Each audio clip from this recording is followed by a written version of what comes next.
샬롬 7월 11일 이슬기도 오신 여러분 환영합니다. 우리 암송하고 시작하겠습니다. 할렐루야 내 영혼아 여호와를 찬양하라. 나의 생전의 여호와를 찬양하며 나의 평생의 내 하나님을 찬송하리로다. 한 번 더 하겠습니다.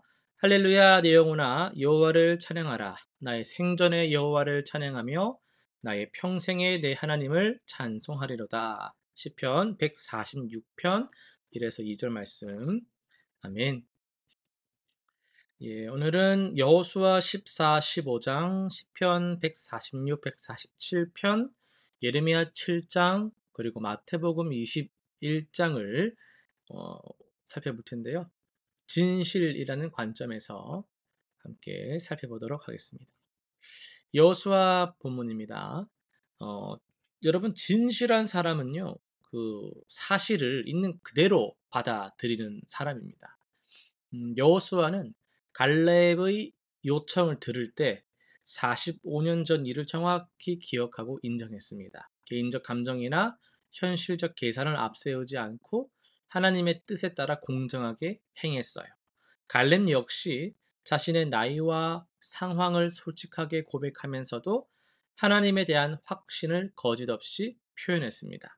진실함은 불편한 현실도 인정하고 자신의 한계도 솔직히 드러내면서도 하나님의 능력을 신뢰하는 것이다 라고 할 수 있겠습니다. 시편입니다. 세상은 거짓과 허상으로 가득하지만 하나님만은 완전히 진실하신 분이시죠. 사람들의 약속은 변하고 권세자들의 말은 헛되지만은 하나님의 말씀은 변함이 없습니다. 하나님은 세상의 불의와 거짓을 그대로 두지 않으시고 반드시 공의로 심판하십니다. 창조 질서를 통해 드러나는 하나님의 성품은 인위적 조작이나 가식이 전혀 없는 순수한 진실입니다. 이런 하나님을 의지할 때 우리도 진실한 삶을 살 수 있습니다. 마태복음입니다. 예수님은 거짓과 위선을 참질 않으십니다. 성전에서 장사하는 자들의 탐욕과 기만을 그대로 드러내시며 진실한 예배의 본질을 회복시키셨습니다. 두 아들의 비유를 통해 말만 하고 행하지 않는 거짓된 순종과 실제로 행하는 진실한 순종의 차이를 명확히 보여주셨습니다. 종교 지도자들의 외식과 가식을 직설적으로 지적하시며 진실한 마음이 얼마나 중요한지를 강조하셨어요. 진실은 말과 행동이 일치하는 것이죠. 이어서 우리 예레미야 7장을 중심으로 해서 가면을 벗고 사는 삶이라는 제목으로 말씀을 전하도록 하겠습니다. 여러분 아침에 뭐 거울을 보죠. 보통 화장을 하거나 좀 옷을 단정하게 입는 그렇게 옷 매무새를 딱 다듬는 그런 여러분의 모습을 한번 떠올려 보세요. 어, 꼭, 꼭 그렇지는 않을 수 있지만은 우리는 매일 아침 이렇게 사회적 얼굴을 좀 만들어서 집을 나서는 그런 경향이 좀 있습니다. 어, 집에서랑 좀 다른 모습으로 좀 이제 긴장도 하고 준비도 하고 이렇게 하는 것이죠. 당연한 거지만은 그것들이 오늘 말씀에 비추어서 볼 때는 직장에서는 성실한 뭐 직장인으로 살아가고 교회에서는 신실한 성도로 가정에서는 다정한 가족의 모습으로 살아가는 게 맞죠.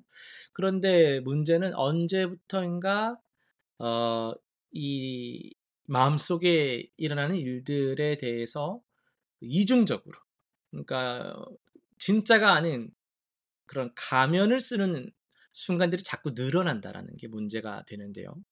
예레미야 7장에서 하나님은 유다 백성들을 향해서 강력한 메시지를 전하셨어요. 4절 보시면 여호와의 성전, 여호와의 성전, 여호와의 성전 이렇게 세 번 나오면서 그렇게 하는 거짓말을 믿지 말라 이런 말씀을 하세요. 무슨 말이냐면 백성들은 막 성전만 있으면 안전하다 막 이런 생각을 한 거예요. 성전에서 제사 드리고 예배 드리니까 하나님이 자신들을 보호해 주실 것이다. 우리가 최근에 사무엘상 살피면서 언약궤 그것으로 우리가 이겨보자 했던 것처럼 계속 지금 맥락이 반복되는 거거든요. 근데 하나님은 진짜 그들의 모습을 보고 계셨어요. 성전에서는 무슨 모습이 보입니까? "주여, 주여." 하는 모습을 막 보이는데 성전 문을 나서면은 사회적 약자를 억압하고 나그네와 고아와 과부를 돌보지 않고 무죄한 자의 피를 흘리고 있는 그런 모습들을 버젓이 보이는 거예요.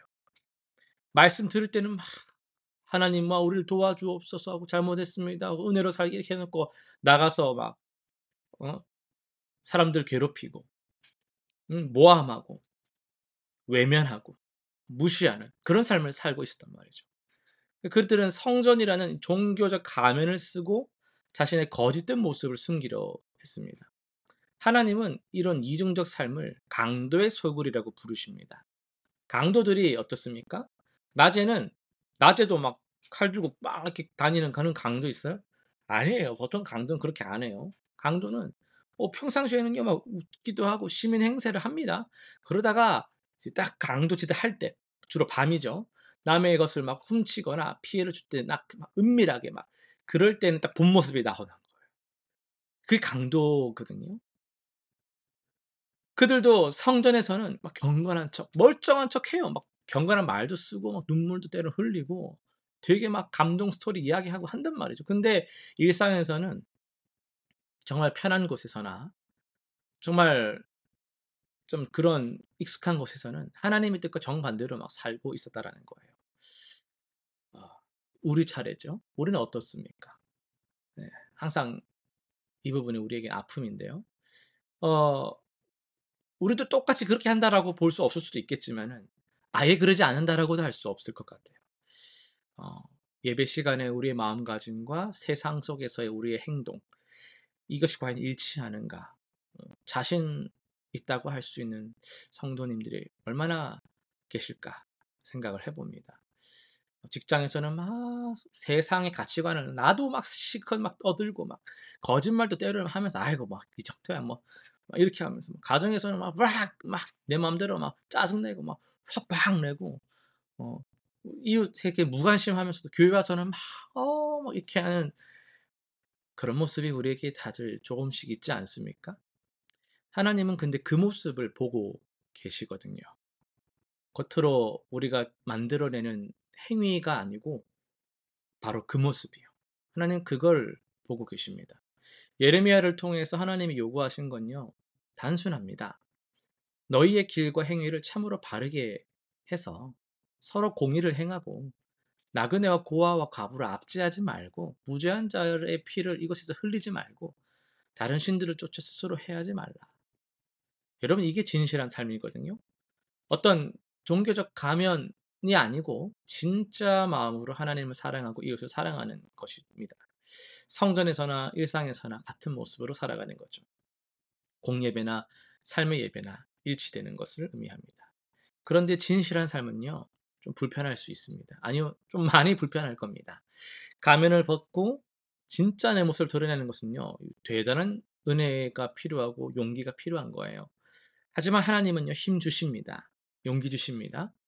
진실한 모습을 원하시기 때문입니다. 완벽하지 않아도 됩니다. 하나님은 완벽하라고 말씀하신 적이 없어요. 솔직하게 나의 연약함을 인정하고 하나님의 도우심을 구하는 것이 진실한 삶인 줄로 믿습니다. 실천사항 세 가지 한번 정리해 봅니다. 이번 주 동안 내가 사람들 앞에서 보이는 모습과 혼자 있을 때의 모습이 다른 부분을 한번 점검해 보고 솔직하게 인정해 보는 시간을 가져보세요.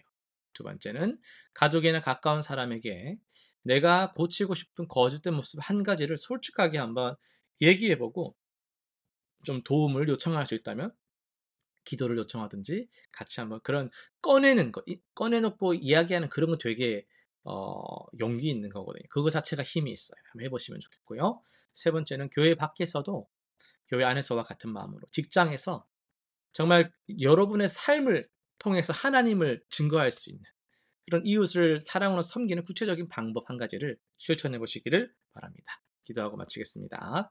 하나님 아버지, 우리의 삶에서 거짓된 모습들을 하나님 용서해 주옵소서. 신앙적인 가면을 쓰는 것이 아니라 진실한 마음으로 주님을 사랑하고 이웃을 사랑하게 하여 주옵소서. 성전에서나 일상에서나 교회에서나 내 개인적인 시간에서나 같은 모습으로 살아가는 진실한 성도들이 되게 하여 주옵소서. 예수님의 이름으로 기도드립니다. 아멘.